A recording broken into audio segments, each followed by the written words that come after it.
Selamat pagi Bapak Ibu. Iya, baiklah Bapak Ibu, yang saya hormati Ibu Kepala Sekolah SD Al Jamiatul Wasliyah, yang saya hormati Bapak Ketua Tim PKM, yang saya hormati juga Ibu Mufti Riani, terima kasih. Selanjutnya yang saya hormati Bapak Ibu yang telah berkenan hadir pada hari ini. Baiklah Bapak Ibu, saya berdiri di sini di hadapan Bapak Ibu seperti yang disampaikan oleh Pak Mahlianur Rahman tadi, tidak bermaksud untuk menggurui Bapak Ibu ya. Jadi di sini mungkin yang saya sampaikan nanti sebenarnya sudah Bapak Ibu dapatkan sebelumnya. Jadi di sini saya mengajak Bapak Ibu untuk mengulang kembali ya. Baiklah Bapak Ibu, untuk melanjutkan kegiatan ini saya akan mengajak Bapak Ibu untuk membahas tentang media pembelajaran berbasis kearifan di sekolah dasar.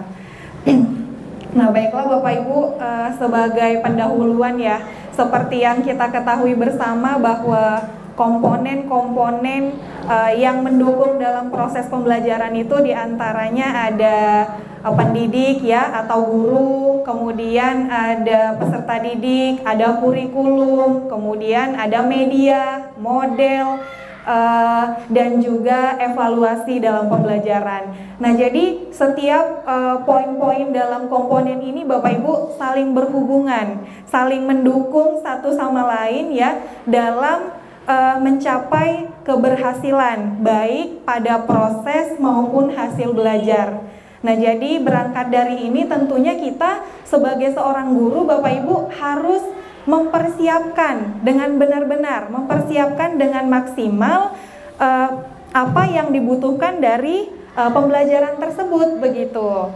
Nah baiklah Bapak Ibu, dan pembelajaran itu sendiri ya Bapak Ibu merupakan suatu interaksi nih. Jadi interaksi antara peserta didik dengan guru, guru dengan peserta didik, dan peserta didik dengan peserta didik yang lainnya.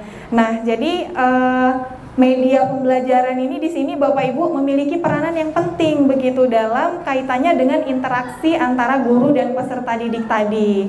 Nah, di sini dikatakan ya bahwa media pembelajaran ini merupakan sarana ya, sarana pembawa pesan ataupun informasi yang dibutuhkan dalam pembelajaran begitu. Nah, jadi dengan adanya media ini dapat membantu peserta didik untuk memudahkan mereka memahami materi. Nah, saya ingin bertanya nih dengan ibu-ibu di sini, ibu-ibu di sini ada yang pernah menggunakan media pasti ya? Pernah ya, dan pasti menggunakan media pembelajaran. Nah, di sini Bapak Ibu kita bisa melihat ya di jenis-jenis media pembelajaran. Nah, media pembelajaran ini ada banyak sekali jenisnya ternyata ya Bapak Ibu. Di sana ada media audio, media visual, media audiovisual, media cetak dan lain-lain. Kita akan coba untuk bahas satu persatu ya. Nah, kita mulai dari media audio. Nah, media audio ini merupakan sarana media yang bersifat verbalistik ya, dalam bentuk lisan, kata-kata, kemudian vokalisasi dan juga bunyi-bunyi. Nah, kira-kira media audio itu apa contohnya ya Bapak Ibu? Ibu-ibu ada yang sudah pernah menggunakan media audio? Ada ya Bu ya? Ibu menggunakan media apa? Mohon maaf di audio ini. Iya. Speaker yang ada Bluetooth-nya. Iya Bu, benar sekali ya. Jadi media audio tadi seperti yang telah disampaikan oleh Ibu tadi bahwa contohnya bisa dalam bentuk ponsel atau telepon tadi ya. Kemudian ada radio ataupun apalagi ya yang lain selain itu. Ada rekaman suara. Kemudian Bapak Ibu di sini media yang lain ya, ada media visual. Nah, kalau yang tadi media audio mungkin lebih mengedepankan indera pendengaran. Nah, untuk media visual ini erat kaitannya dengan indera penglihatan, begitu ya Bapak Ibu ya. Nah, jadi media visual ini menampilkan visualisasi ya, materi-materi yang disajikan dalam bentuk gambar-gambar. Nah, jadi salah satu dari bentuk media visual ini ada apa Bapak Ibu ya? Ada foto, kemudian ada flashcard ya, yaitu kartu-kartu yang bergambar. Ini kartu bergambar ini pun ada beragam dia, ada kartu tunggal atau hanya gambar di satu kartu saja, atau ada kartu yang berseri, artinya antara gambar yang satu dengan gambar yang lain itu ada kaitannya, kemudian membentuk tema dia. Begitu ya Bapak Ibu. Kemudian di sini Bapak Ibu, media visual yang lain ini bisa dalam bentuk grafik juga, diagram, kemudian peta ya, dan lain-lain. Kemudian di sini Bapak Ibu, untuk media audiovisual adalah media yang menyajikan gambar-gambar dan juga suara-suara begitu. Jadi perpaduan antara audio dan visual ya Bapak Ibu. Di sini nih contohnya bisa dalam bentuk film ya, ataupun dalam bentuk video-video cuplikan. Nah, kalau di sekolah dasar kira-kira film apa yang bisa disajikan atau ditampilkan untuk peserta didik ya Bapak Ibu? Kira-kira film apa nih? Iya Bu, benar sekali. Jadi film kartun bisa disajikan untuk peserta didik di sekolah dasar. Misalnya nih kayak film Nusa dan Rara ya. Di sana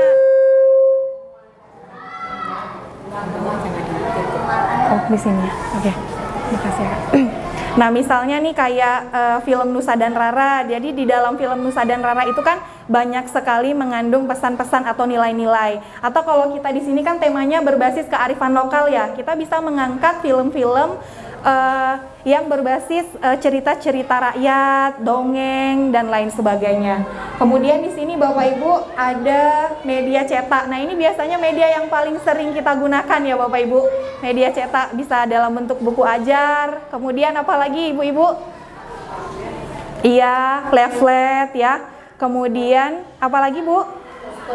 Iya, poster-poster dan lain sebagainya. Nah, jadi kita bisa menyajikan media pembelajaran dalam bentuk media cetak. Selanjutnya di sini ada objek fisik ya Bapak Ibu. Jadi media objek fisik ini nih diantaranya adalah benda-benda yang nyata, benda-benda asli yang ada di lingkungan sekitar yang mudah untuk dibawa ke sekolah begitu. Selain benda nyata yang bersifat asli, untuk media objek fisik ini juga ada alat peraga dan juga ada replika.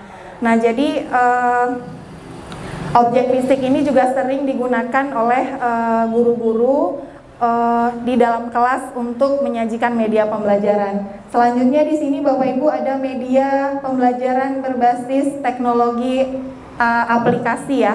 Jadi kita sama-sama menyadari ya Bapak Ibu bahwa saat ini kita hidup di era milenial. Jadi kita nggak lepas dari teknologi untuk segala aspek kehidupan kita. Nah, jadi ternyata Bapak Ibu, handphone yang kita miliki selama ini tuh bukan hanya berfungsi sebagai alat komunikasi begitu. Kita bisa menggunakan handphone kita untuk mengembangkan media pembelajaran melalui aplikasi-aplikasi. Jadi aplikasi ini sudah ada Bapak Ibu, kita tinggal download aja. Jadi kita tinggal download melalui aplikasi Play Store. Nah, di sana ada banyak aplikasi yang bisa untuk membantu kita membuat media pembelajaran. Nah, Bapak Ibu di sini ada yang sudah pernah menggunakan aplikasi untuk media pembelajaran? Belum pernah ya Bu ya. Jadi media pembelajaran yang berbasis teknologi aplikasi ini ada banyak sekali. Mungkin di sini saya bisa mencontohkan dua ya Ibu ya. Nanti Ibu boleh download. Yang pertama ada WordWall. Jadi WordWall ini adalah salah satu aplikasi yang memberikan layanan kepada kita untuk mengembangkan alat-alat evaluasi pembelajaran. Nah, selama ini kadang kita ketika memberikan tugas-tugas kepada peserta didik itu cenderung untuk tidak bersemangat ya mengerjakannya ya. Jadi kadang tugas itu kayak momok begitu. Jadi motivasi peserta didik untuk mengerjakan tugas ini kurang. Kenapa? Mungkin jenis-jenis tugasnya ini tidak terlalu menarik, monoton, seperti misalnya esai, pilihan ganda, itu kan sudah sangat biasa ya. Nah, mungkin dengan kita menggunakan media berbasis teknologi ini seperti WordWall tadi, bisa membantu peserta didik untuk lebih semangat lagi dalam mengerjakan tugas-tugas. Terus selain aplikasi WordWall, di sini juga ada disediakan aplikasi yang namanya aplikasi Scrap. Nah, aplikasi Scrap ini untuk mengembangkan media pembelajarannya. Kalau yang tadi untuk alat evaluasi, yang ini untuk mengembangkan media. Nah, kira-kira media apa yang bisa dikembangkan Bapak Ibu melalui aplikasi Scrap ini? Jadi ada banyak sekali.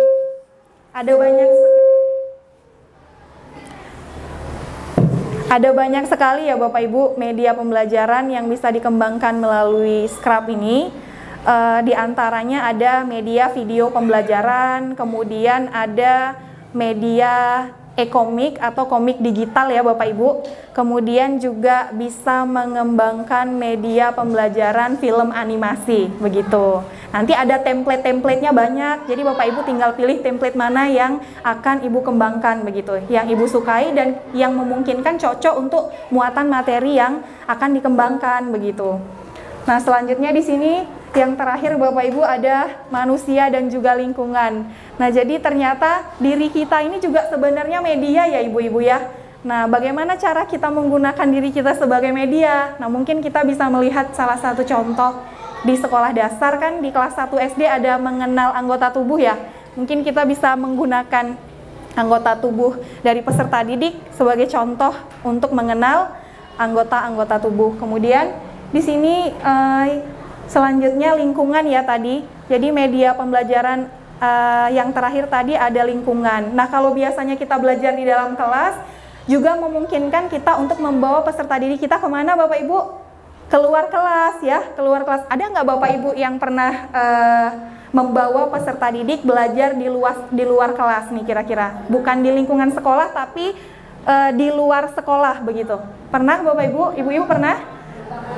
Iya. Nah, bambu runcing, lapangan banyak ya. Nah, Bapak Ibu, pada kesempatan kali ini siapa yang berkenan untuk berbagi kepada kami di sini bagaimana pengalamannya ketika membawa peserta didik keluar kelas begitu. Ayo, siapa Ibu yang berkenan? Ibu? Atau Ibu, Bu? Ibu ya? Boleh ya, Bu ya? Tadi Ibu pernah membawa peserta didik keluar kelas. Silahkan Ibu dibagi pengalamannya ke kami di sini. Mana tahu Bu, apa yang pernah Ibu lakukan, ada teman-teman yang belum melakukan. Jadi dari pengalaman Ibu ini bisa menumbuhkan inspirasi untuk guru-guru yang lain. Silahkan Ibu.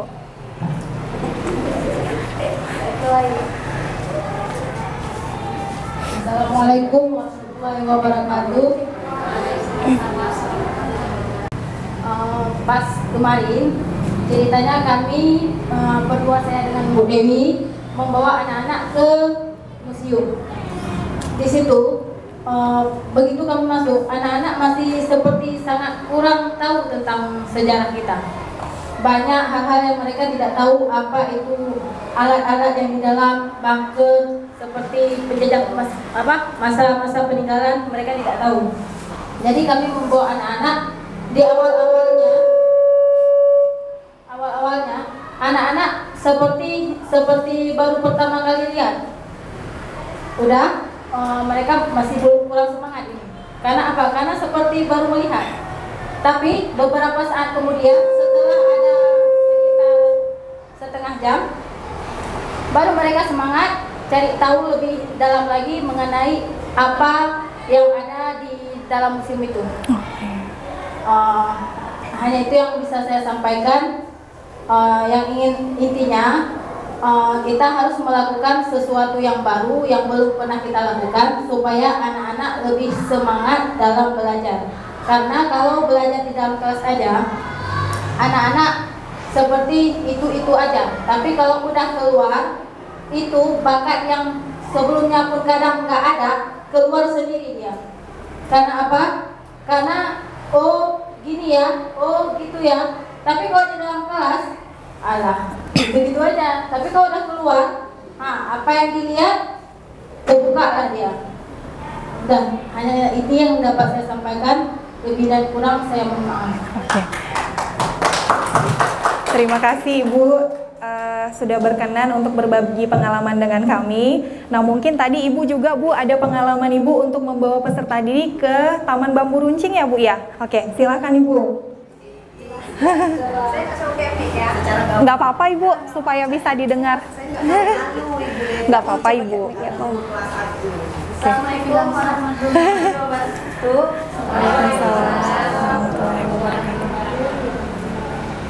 Dulu saya memang wali kelas 1. Dan sekarang udah kelas 2, udah naik kelas. Jadi pengalaman saya membawa anak murid saya ke Bambu Runcing karena bagi anak-anak yang kelas 1 dominan kan orang tuanya jarang membawa jalan-jalan. Jadi saya waktu itu kepingin bawa anak-anak karena dia tidak pernah melihat. Begitu udah sampai di sana banyak celoteh orang tua yang nggak pernah kita dengar karena selalu dia tengok di HP aja kan. Nanti udah dari sampai di sana, Bu ini apa, Ibu ini apa, dah yang ambil buku terus yang sudah mengerti, yang menggambar lihat terus. Jadi hati saya kan sampai saya tanya, nggak pernah nak kemarin, nggak pernah Bu kami. Ada yang sebagian udah bola balik. Jadi saya sama anak-anak berkesan karena ada perbedaan. Karena kalau kita di dalam lokal, seperti Bu Nirja bilang juga, itu aja. Nanti yang si anak ini bilang, pernah ke Bambu Runcing? Enggak pernah. Enggak kemarin enggak. Jadi si anak merasa kecewa, maka itu dia kan, yuk lah Bu pergi ke sana, pergi ke lokomotif yang ada kereta api. Jadi saya pun berniat untuk kali ini saya pun coba membawa lagi karena kelas 2 ini kan. Udah sampai situ lah. Oke, terima kasih Ibu. Waalaikumsalam warahmatullahi. Nah, mungkin ada lagi nih ibu-ibu yang lain yang ingin berbagi pengalaman ini dari media-media pembelajaran yang pernah digunakan tadi. Ada? Oke, sepertinya tidak ada ya. Baiklah, ibu-ibu kita lanjutkan kembali ya. Nah, jadi mengapa sih ibu-ibu ya kita perlu sekali untuk menggunakan media pembelajaran? Nah, di sini kita lihat bersama bahwa salah satu manfaat kita menggunakan media pembelajaran adalah dapat memusatkan perhatian siswa. Tadi seperti yang sudah disampaikan oleh ibu-ibu, jadi peserta didik di usia sekolah dasar itu kan dalam rentang usia di mana mereka ini mudah penasaran ya ibu-ibu ya. Kemudian rasa ingin tahu mereka itu tinggi, terutama terhadap hal-hal yang menurut mereka itu menarik begitu, belum pernah mereka lihat. Nah, jadi dengan adanya kita menggunakan media pembelajaran ini akan menggugah mereka untuk lebih memusatkan perhatian pada pembelajaran.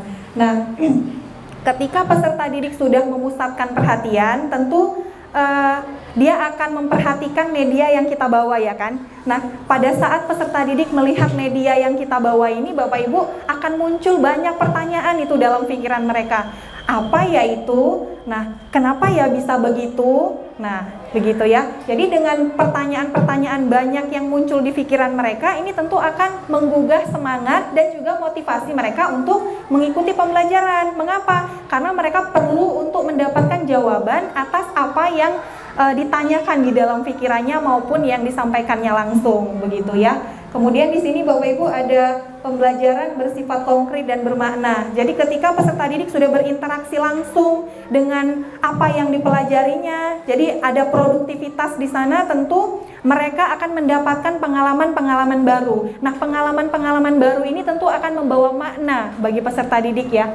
Selanjutnya di sini ibu-ibu, media pembelajaran ini juga membantu peserta didik untuk dapat belajar, untuk dapat terlaksananya proses pembelajaran yang bersifat student center. Nah, ketika peserta didik sudah aktif, tentu di sini akan banyak sekali karakter dan juga sikap-sikap yang bisa ditanamkannya, disiplin, rasa ingin tahu yang tinggi dan lain sebagainya. Kemudian di sini juga manfaat media pembelajaran dapat mengatasi keterbatasan ruang. Misalnya di SD ada materi yang bersifat abstrak nih, yang jauh dengan lingkungan kehidupan peserta didik. Contohnya apa kira-kira? Hutan lindung. Yang lain apa nih kira-kira yang agak abstrak gitu? Kayaknya susah ini kalau kita ajarkan dengan peserta didik melalui verbalistik. Misalnya sistem tata surya, planet, matahari, bulan, begitu ya Bapak Ibu ya. Nah, jadi kita bisa membuat replikanya, matahari, kemudian planet mengitarinya sesuai dengan poros, begitu ya. Jadi ini bisa membatasi keterbatasan, bisa mengatasi keterbatasan ruang. Selain keterbatasan ruang, di sini juga ada daya indera. Ada benda-benda yang dipelajari peserta didik ini yang nggak bisa dilihat dengan apa? Dengan kasat mata, ataupun bukan dengan kasat mata ya. Maksudnya dengan mata telanjang begitu. Perlu ada media yang memfasilitasinya, misalnya dengan menggunakan apa, Ibu-ibu? Mikroskop ya, benar. Kemudian juga efisiensi waktu, biaya, tenaga. Nah, tadi dikatakan oleh Ibu bahwa belajar di museum dan belajar di hutan lindung menyenangkan, tapi ini belum tentu mudah dilakukan untuk peserta didik yang lokasi tinggalnya itu nggak di Kota Langsa. Misalnya di Pulau Tiga sana, kan waktunya berapa lama di perjalanan, ya kan? Biayanya juga. Jadi gimana caranya supaya anak di sana bisa mengerti museum yang ada di Kota Langsa dan bisa melihat pemandangan yang ada di hutan lindung? Bisa kita gunakan melalui pembelajaran audiovisual, membuat video misalnya ya, Ibu-ibu. Nah, jadi di sini juga akhir dari muara kita mengembangkan media atau menggunakan media pembelajaran tentu supaya terjadi atau terlaksananya peningkatan kualitas pembelajaran. Dan yang terakhir di sini Bapak Ibu, tanpa kita sadari ya, ketika kita sudah mengembangkan media itu, kita sudah meningkatkan kompetensi pedagogik dan juga kompetensi profesional kita sebagai seorang guru. Selanjutnya, nah di sini kearifan lokal ya.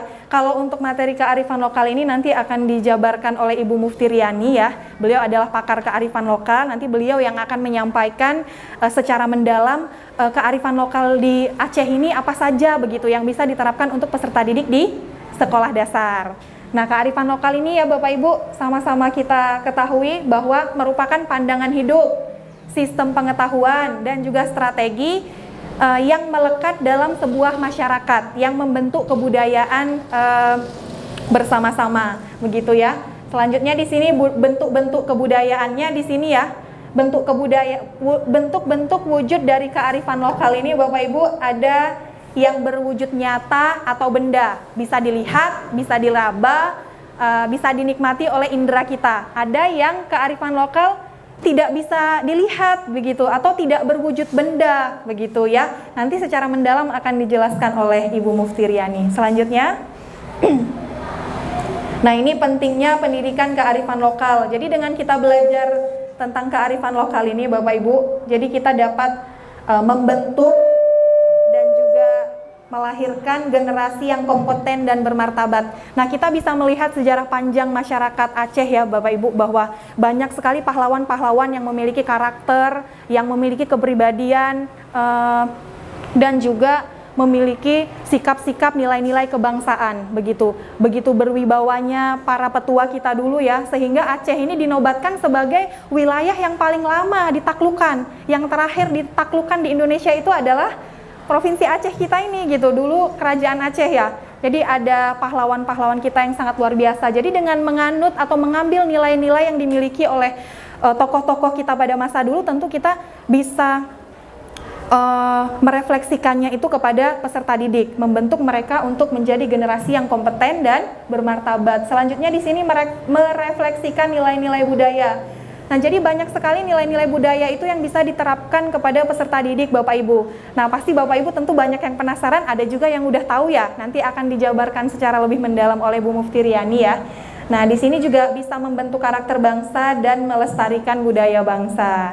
Selanjutnya, nah, yang jadi pertanyaan besar kita ya Bapak Ibu, ketika kita ingin menggunakan media pembelajaran terutama berbasis kearifan lokal ini, hal apa sih yang harus kita lakukan begitu? Nah, di sini ada langkah-langkahnya ya Bapak Ibu. Yang pertama kita harus mengidentifikasi kearifan lokalnya dulu, begitu. Kearifan lokal apa yang akan kita angkat dan kita masukkan ke dalam materi pembelajaran. Kemudian setelah kita menentukan atau mengidentifikasi kearifan lokalnya, kemudian kita menganalisis nilai atau pesan yang terkandung di dalam kearifan lokal itu, begitu. Selanjutnya juga kita mengintegrasikan nilai-nilai kearifan lokal atau kearifan lokal tersebut kepada materi di dalam pembelajaran di sekolah dasar. Nah, jadi kita nggak bisa asal kita mau menggunakan aja begitu, harus ada kaitannya dengan materi di dalam pembelajaran tersebut, begitu, harus ada korelasinya. Selanjutnya Bapak Ibu, setelah kita mengintegrasikan materi muatan lokal ini cocok untuk materi ini misalnya begitu. Selanjutnya apa? Kita menyusun RPP ya Ibu-ibu, atau kalau istilah kita sekarang di kurikulum Merdeka, RPP itu disebut modul ajar ya. Iya, setelah kita menyusun modul ajar mungkin kita bisa melangkah untuk mengembangkan media. Nah, media ini Bapak Ibu ya, ada media jadi yang kita tinggal gunakan atau ada media yang harus kita bikin dulu begitu. Di sini saya ada memberikan 2 contoh ya. Pembelajaran berbasis kearifan lokal di sekolah dasar, ada tari Ranu Pelampuan. Kemudian kita mulai dengan identifikasi kearifan lokalnya dulu, kemudian menganalisis nilainya. Nah, tari Ranu Pelampuan ini ya, seperti yang kita ketahui bersama merupakan sebuah tarian kebanggaan masyarakat Aceh. Nanti mungkin secara lebih mendalam akan disampaikan oleh Bu Muftiryani nih, pakar kearifan lokal kita. Nah, selanjutnya di sini ada contohnya lagi permainan cato untuk pembelajaran matematika di sekolah dasar ya. Baiklah Bapak Ibu, Ibu-ibu mungkin hanya ini yang dapat saya sampaikan. Apabila ada kesilapan saya dalam penyampaian, saya mohon untuk diperbanyak maaf. Saya akhiri dengan Assalamualaikum warahmatullahi wabarakatuh.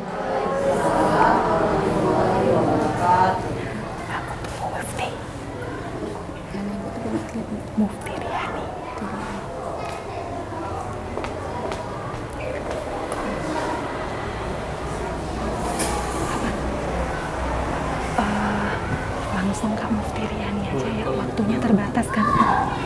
Langsung Kakak aja ya. Makasih. Terima kasih kami ucapkan kepada Ibu Rafika Aprilia SPY MPD. Semoga apa yang disampaikan oleh narasumber kita tadi dapat kita ambil ilmunya, kita terapkan untuk memajukan pendidikan yang ada di SD Matalasa atau khususnya di SD Al-Wasniyah. Selanjutnya ialah hal yang sangat kita nantikan, bagaimana sih kearifan yang dimaksud dengan berbasis kearifan lokal. Nah, ini akan disampaikan oleh narasumber kita juga, yaitu Ibu Muftiryani. Kepada Ibu Muftiryani, waktu dan tempat kami persilahkan dengan segala hormat.